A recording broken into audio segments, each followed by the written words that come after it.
Live. We're talking about what you're talking about. You all ready for this? This is a sham. No. Y'all, Just stop. get real. Welcome to DBL. Ladies and gentlemen, we have made it. It is Friday.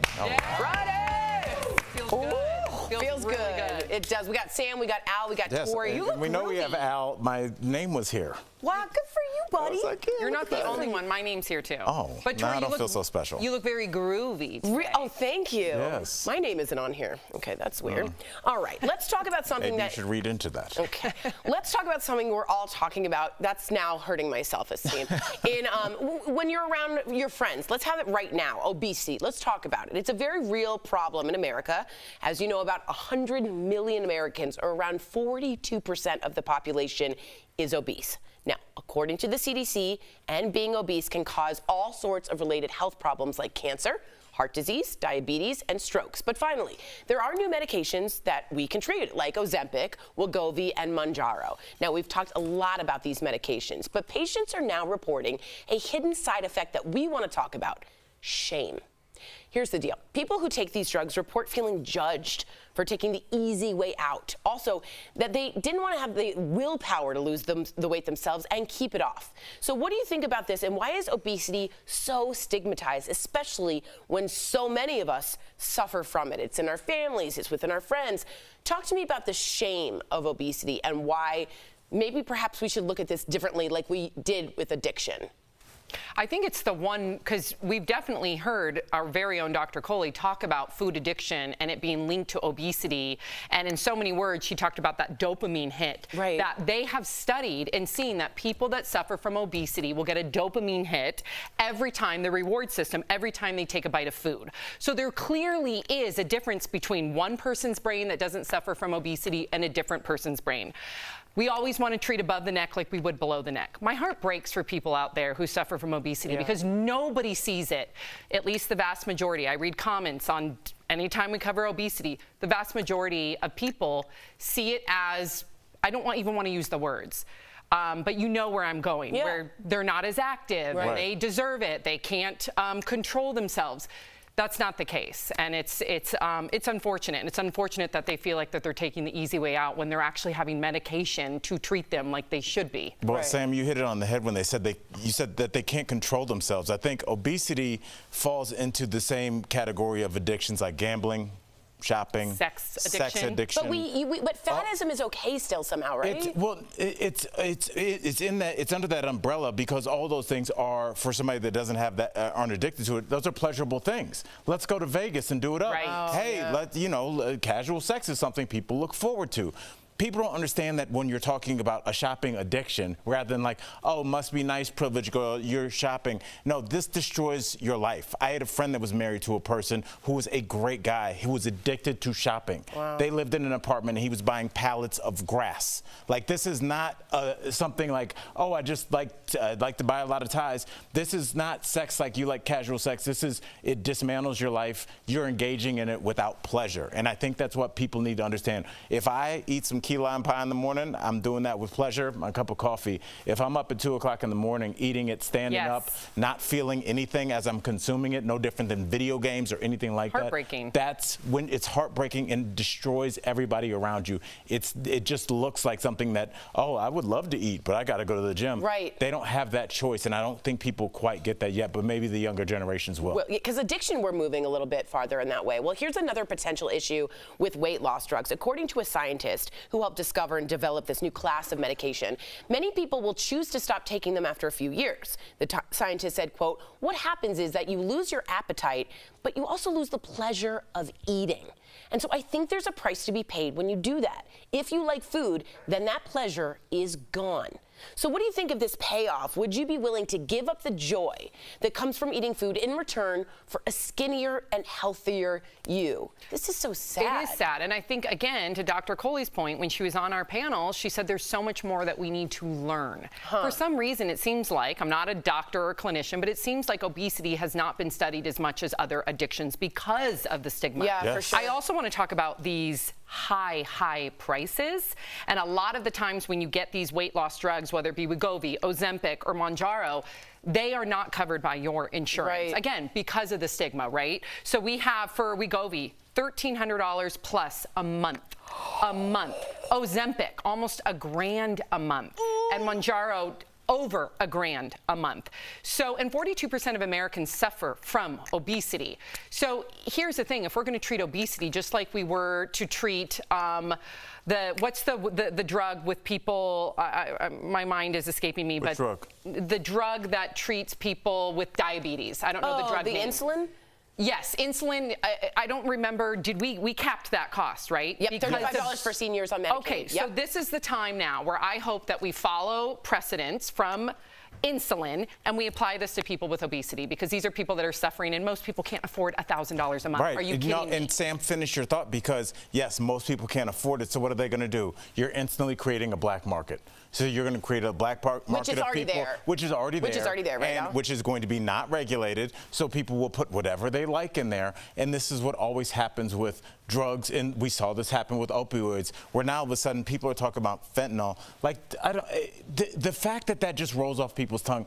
Right. I was pre-med. My roommate is a trauma surgeon in Memphis. He was like, I use fentanyl every day when I need to remove somebody's arm. Right. The fact that human beings, I remember when there was a rap song 10 years now, 10, 12 years ago, Molly Percocet, I was like, they're using drug reference names in the chorus of rap songs, and everybody knows what no one's like, Tori, what does this song mean? Right. Everybody knows, because it's been so flooded throughout our society. So we need to understand what's going on here. We are in a state of emergency, and what's going to happen is the poorest people, as always, are going to take the brunt of it, and nobody's going to be there because everybody's, well, you shouldn't be on drugs. Well, thanks. Now that you got an eighth of the population addicted, maybe some of the people that were at the head of that need to take some responsibility. There's another documentary, Crime of the Century. No one watches it, but it explains everything. And guess who's at the center of that? Is it Big Pharma? Who is it? Rudy Giuliani. Yeah, Rudy Giuliani. A lot of Americans need to have their right to pain management. Wow. What does that sound like? Their right to guns. Interesting. Thank you. All right, well, here's a very interesting take on this too. For some people who lose the weight, they find that being skinny comes with these bunch of privileges. Now, some of those women are sharing these skinny privileges, we're calling them, on TikTok. And I want you to see one example of a woman who went from a size 18 to a size 6 and what she found. Take a look at this. People look me in the eye when they talk to me now. I can buy clothes in my size at any store. When I speak, people tend to listen more. My career took off the moment I lost weight. And I didn't suddenly become more talented, smarter, or better at my job. I just looked different. Nobody judges me anymore whether I order a cheeseburger or a salad.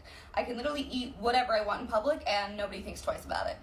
I can go to the gym without people giving me that face. People considered me unmotivated, unhealthy, and generally just lazy because I was bigger.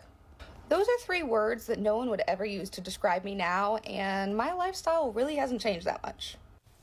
She hit the nail on the head. Totally. As someone that's been naturally skinny my whole life, I've never once thought when I order a burger or a piece of cheesecake that I'm going to be judged. Mm. And of course she had many other examples, but yeah, I think it really highlights and underscores this underbelly of America where we shame people that are overweight. And then we just give more and more fast food. That's the thing with America. You know, in Europe, there's this idea of food that's healthy and you know where it comes from and you slow down. And in America, we have obesity problem. What do? We just have faster foods. Well, part of that is because people need to work more to survive in this country. Right. And when you need to work and you have a bunch of kids and not as many healthy food options, especially depending on where you live, there's going to be more fast food, more obesity, and more judgment. Yeah, that's exactly right. Well, I'm really glad we're talking about this. Let us know what you think coming up on DBL. Al Pacino has a new baby boy. Hey, yo. Oh, wait. But Chelsea Handler has a bone to pick with men that are having kids later in life. And our interview with Monique Kelly, she gave us some modern-day dating tips that you want to stick around for. DBL. This show is amazing. There's a lot going on down here. I would have been part of the Mile High Club. Yeah. So on point. But I'm going to have a conversation about what's happening now. Stallone, maybe? I think I was doing Sylvester Stallone. It's more hoo-ah. Hoo-ah. Right. Yeah. What hoo-ah? I can just see Are you guys hot? Can you imagine that? It's so humid. Brianna worked in high school and college. She did all the programs to make it to this level, and then she's talking to you, waiting for you to get done with your care. This is achieving your dreams, everybody. No, you just gotta Brianna is the most patient producer. So patient. She waits patiently. Al will continue his conversations. Do you think it's arguable that she is the most responsible person that you've ever met at that age? 100%. I would leave her in charge of my kids for a year and never think twice, like something. She is so, so responsible. I wonder if that's like early. Like, if you're like 10, 12, it's like, if you're already kind of like the den mother of everyone. Were you guys talking about Brianna? You know? Yeah, I could tell. I thought at first you were talking about me, but it was mostly Brianna. Yeah. You thought we were talking about you? Well, I can hear you. I just heard good things. You were just doing a bad Pacino impression on television. Hey, ho, hey. You do better impressions. No. Okay, let me try it again. I'll do for real. Scent of a woman. Ready? Okay, scent of a woman. What's that perfume you're wearing? Chanel. She just got you sick. What's that perfume you're wearing? Chanel number 5. Hoo-ah. No. What's hoo-ah? That's what did in Scent of a Woman. Hoo-ah. Oh wait. Can you do devil's advocate? Oh yeah. People want it because we're lawyers. We want money. Nothing like that. Hoo-ah. You like all the juries? You like knowing? You like never losing? Huh? We just, all our devil. viewers that were watching are no longer Is that here. good? They literally Anyone? are all gone. Haha, Tori. They're all gone. Okay, no one into it. Okay.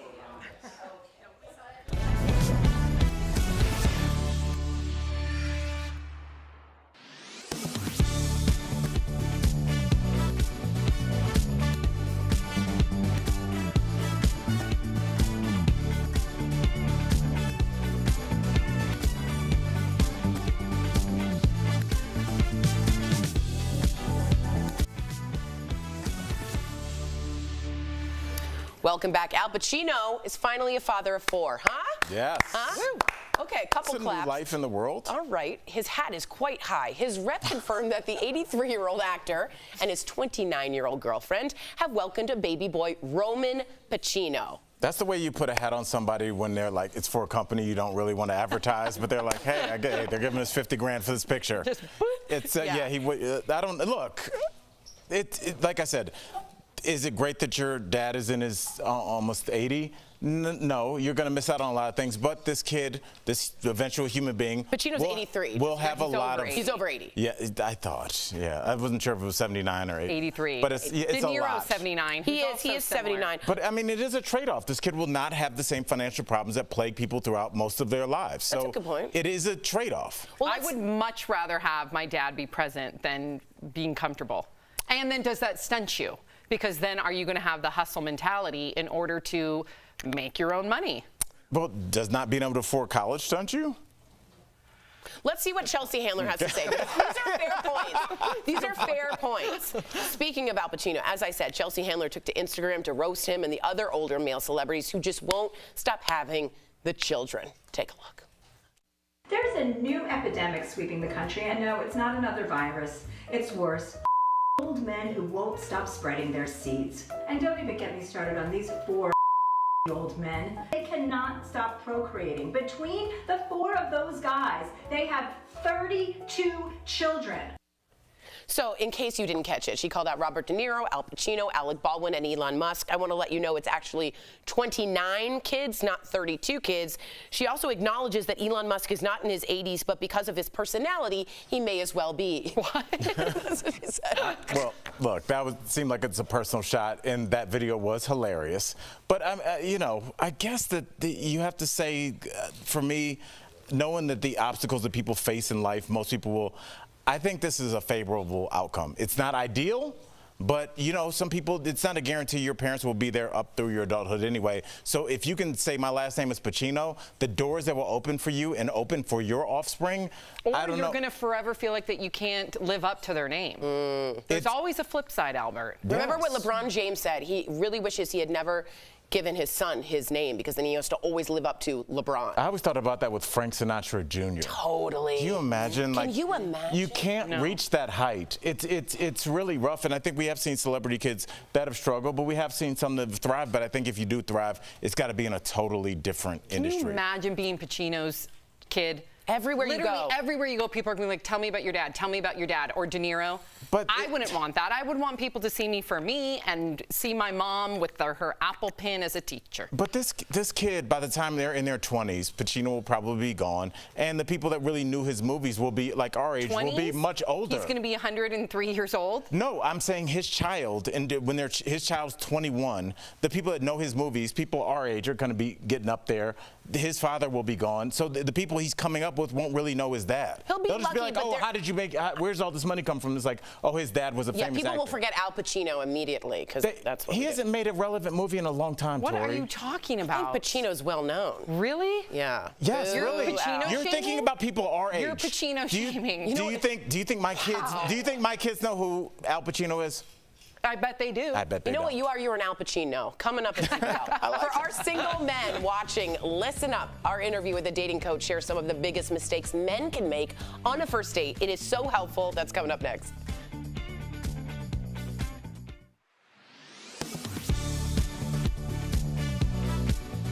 Warm days and glowing evenings. The summer sun brings a lot of good to the season, but it also means stronger ultraviolet or UV rays.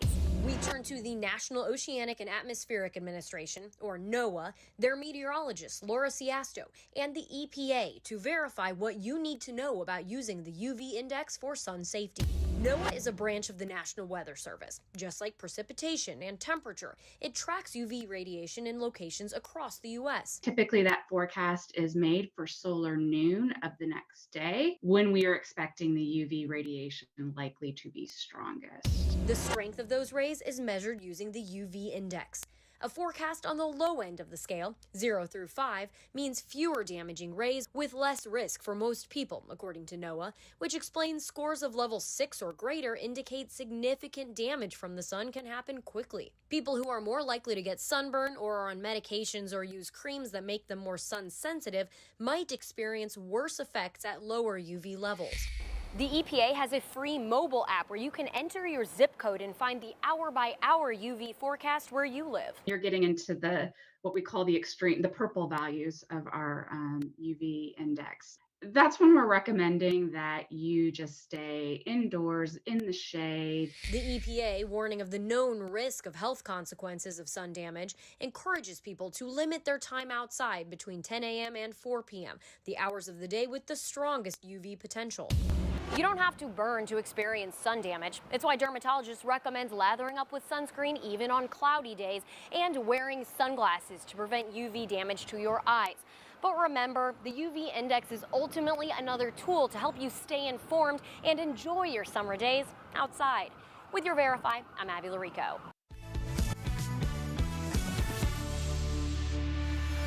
Welcome back. A lot of dating advice for men is outdated, but we were joined by dating coach Monique Kelly, who gave us real-life advice about how men can meet a woman's expectations on the first date. Watch. Please welcome dating coach and author Monique Kelly. You guys have me cracking up today. Yep. Well, we're happy that you're laughing. Monique, let's start at square one. What's the best way a man can hold a conversation with a woman he wants to pursue? We said conversation.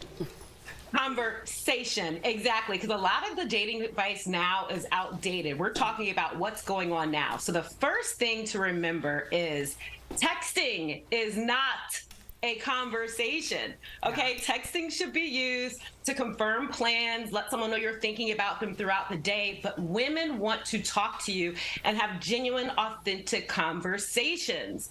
Also, it's super important that you are not the guy that is texting, calling, or DMing, or whatever it may be, and not taking it to the next level, not making plans. We are looking for love as women, not another homie, okay? Mm-hmm. And last But last but not least, another thing to remember, even if a woman is a CEO of a company, an on-air personality, we love to be courted by our men. Yes. We like men to make plans and court us. So remember that. We love that. I love a good courtship. I like the wooing. I like a wooing. Chivalry. The wooing is, yes. Chivalry. She was a woman that was friends with my mom. All right, I'm going to Chivalry's house.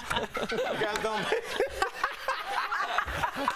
Exactly. Good old hand chivalry. Okay. Oh, yeah. All right, let's get back on track. Let's talk about being on the actual date. What's the biggest mistake a man can make going into that first date? Okay, so first of all, men, I need you all to remember to always confirm the date. If you make a date plan on Wednesday for a Friday, don't assume that we think it's still on. So confirm the date. Also, super important, do not introduce us to a vibe that you cannot maintain, fellas, okay? Wait, what does that mean? So what that means is this. If you start off texting, calling, doing the good morning text, the good evening text, and just really going in, and then all of a sudden you do a 180, that is a problem because you have established a pattern of behavior. So when you switch that pattern, it makes us women feel uneasy. Now, we know with dating, people change their minds, things come up, you maybe change feelings, your intentions have changed, but communicate that if that is the case. But don't introduce a vibe that you ain't maintaining the whole time, okay? I have to ask this follow-up because I hear this from my single girlfriends all the time. What about the ones who like to give you all the gifts and all of these things? Is that the same thing as introducing a vibe that they can't maintain? Here's the key. It's called consistency. If you can start with the pattern of doing certain things a certain way, and anytime you switch it suddenly, for us women, we are confused. We're not sure what's going on. So if you know that that's something that you cannot do and maintain, don't introduce it. Consistency is key. No switcheroos. No switcheroos. Okay, that's a great note. And I have to ask you, because, Facebook, everything, people are trying to connect with people from their past that they've lost touch with. I just have to ask you, is this a good idea? Because this could be either really romantic or super creepy. True. Okay. I love how you said creepy. Okay, so here's what you have to remember. There is a difference between ghosting. If you have been ghosted, I always say, let the ghost stay dead, okay? But reconnecting with someone is very different. So let's say you have lost touch with someone and now you're reconnecting. What's important is that first 30 seconds of that phone conversation, you address the lost connection, what happened. Or if you're texting, don't just say hi and act like nothing happened. Say hello, I know it's been a while, would love to reconnect with you, and, here's what happened, XYZ. Don't act like it never happened and it doesn't exist. Right. Yeah. Great note. That's a great note. We love when you're visiting us. Thank you so much, Monique. DBL Nation. I love being here. Yay! Pick up a copy of Monique's book, Reality and Chaos. Thank you, Monique. Congrats. We'll be right back. Thank you so much. Congrats on everything. Thank you.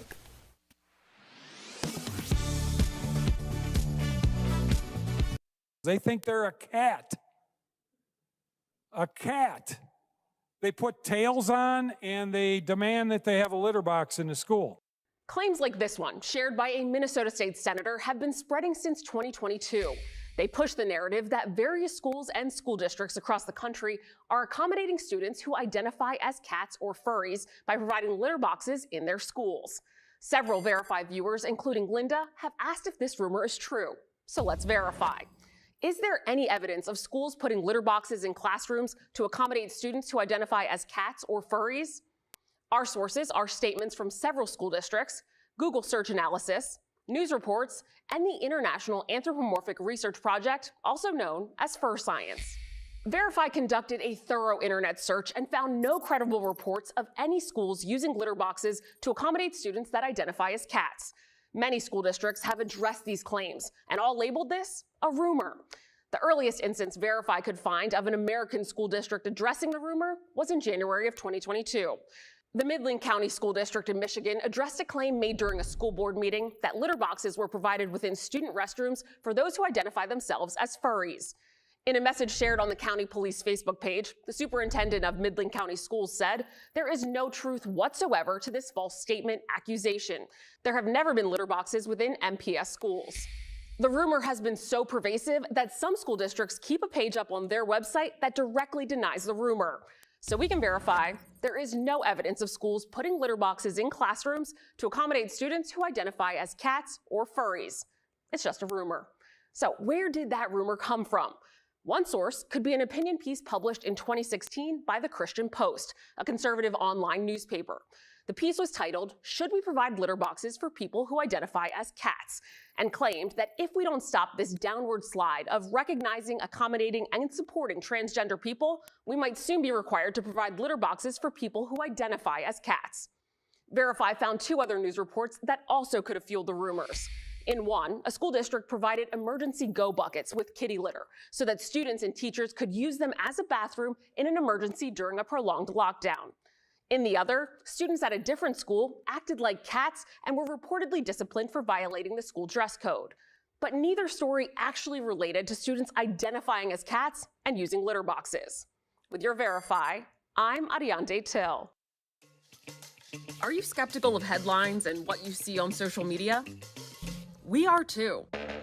The Verify newsletter helps you distinguish between true and false information by answering your questions.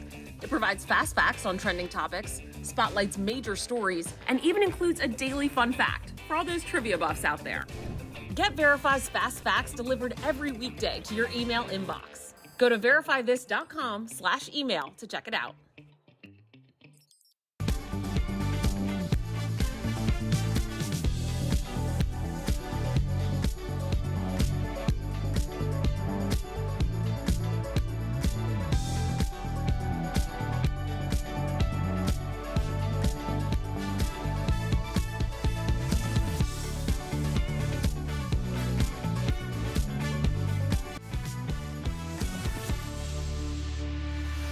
Welcome back. If you're ready to give your outdoor living space an upgrade, it doesn't have to be costly to be luxurious. Here's your DIY guide to a backyard makeover with Sunsetter. If you're not sure where to start, try adding a concrete patio or wooden deck. Next, lay down a large outdoor rug. This is a very inexpensive way to change a space without staining your deck. Finally, connect different parts of your space with a little DIY stone path. How cute is that? Yep. Put down materials like mulch or stones to create a path from your house to your backyard. Sunsetter, America's #1 best-selling awning. With affordable custom features without the custom price, spend more time outside and get the best value with Sunsetter. It's been an industry leader for 30 years. So call 1-800-513-6851 or visit sunsetter.com for guaranteed pricing on American-made awnings built to last. Someone said they really felt Al Pacino. Speaking of Al Pacino, they could see, De Niro's kid looking in the mirror and going, "You talking to me?" Why would he do that? Because that's what he did that in Taxi Driver. But why would his kid do that? Maybe some his kids kid's not reading the script. Maybe he's like, "Hey, Bobby," and he's like, "You talking to me?" I don't get why they would do that. We have another thing here. It says lots of kids grow up without fathers. Lots of kids grow up with lousy fathers, so that's not really an issue. And someone else says she can marry again and he can have another father influence. That's a good point. Totally good point. Another winning point. You talking to me? Bye, guys.